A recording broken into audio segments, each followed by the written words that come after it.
Singareni belt మొత్తం కాంగ్రెస్ పార్టీని కార్మికులు గెలిపించారు మొత్తం.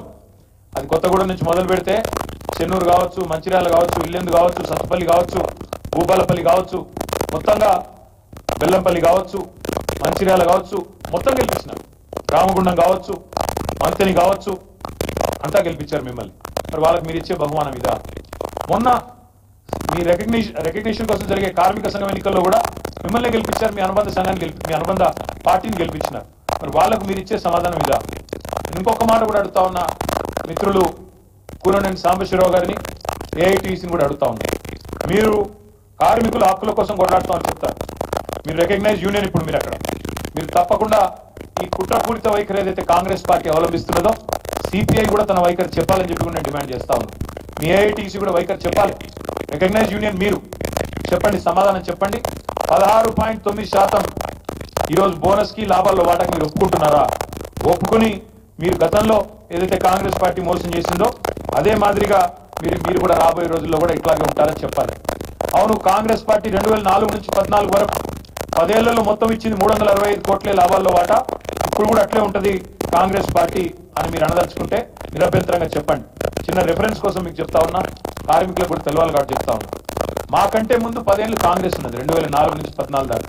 మొత్తం వాళ్ళు 10 ఏళ్లలో ఇచ్చింది 365 కోట్లు మాత్రమే లాభాల్లో వాటా కింద. కానీ మేము 10 ఏళ్లలో మధ్యలో కోవిడ్ ఉన్నప్పటికీ, 2 ఏళ్లు కోవిడ్ ఉన్నప్పటికీ మేము 9.5 ఏళ్లలో ఇచ్చింది 2780 కోట్లు. అంటే నక్కకు నాగలోకి అనుకున్నది తేడా. 365 కోట్లు ఎక్కడ, 2780 కోట్లు ఎక్కడ? దాదాపు 9-10 రెట్లు. కరోనానే రాకపోతే 10 రెట్లు దాటిపోయేది. కాబట్టి ఇది మాకు వాళ్లకు ఉన్న తేడా.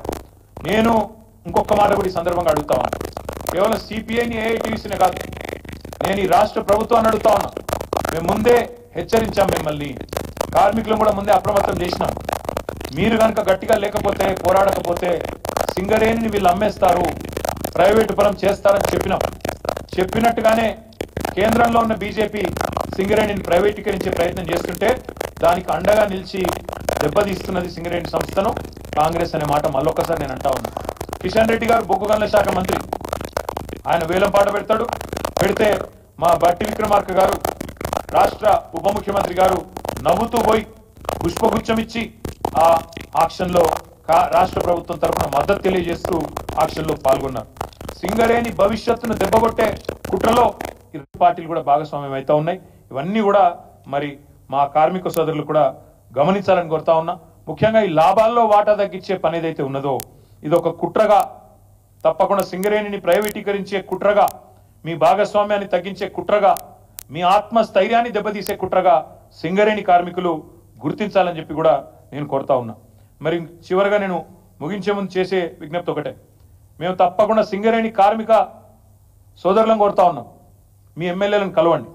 మీరే గెలిపించారు కాంగ్రెస్ ఎమ్మెల్యేని, ఇంటికి పోండి, కలవండి, అడగండి 16.9% ఎందుకు ఇస్తున్నారు, 33% ప్రకటించి అని అడగండి. ముఖ్యమంత్రి గారి దగ్గర పంపండి 13 మంది ఎమ్మెల్యేలని, ఎందుకు మీరు మాట్లాడలేదని అడగండి. భూపాలపల్లి ఎమ్మెల్యే, కొత్తగూడెం ఎమ్మెల్యే, అదేవిధంగా మిగతా చెన్నూరు, బెల్లంపల్లి, మంచిర్యాల, రామగుండం, మంత్రిని ప్రాతినిధ్యం వహిస్తున్న మంత్రి గారు అందరూ కూడా తప్పకుండా స్పందించాలని చెప్పి నేను డిమాండ్ చేస్తా ఉన్నా. తప్పకుండా మీరు అడగాలని చెప్పి కూడా నేను కోరుతా ఉన్నా. ఏఐటీయూసీ కూడా గుర్తింపు సంఘం మీరు మాట్లాడాలా, స్పందించాలా. కూననేని సాంబశివరావు గారు కూడా మాట్లాడాలని కోరుతా ఉన్నా. భారతీయ జనతా పార్టీ ఎవరైతే కుట్రలు చేస్తా ఉన్నారో వారు కూడా తప్పకుండా మాట్లాడాలి, స్పందించాలని చెప్పి కూడా నేను డిమాండ్ చేస్తా ఉన్నా. నిజంగా కూడా ఈ ప్రభుత్వం, నేను ఈ చెప్పిన వివరాల్లో, నేను చెప్పిన మాటల్లో ఏమైనా తప్పు ఉంటే ప్రభుత్వం తప్పకుండా స్పందించాలి. నేను కావాలంటే మొత్తం వివరాలు కూడా నేను మీకు ఇస్తాను.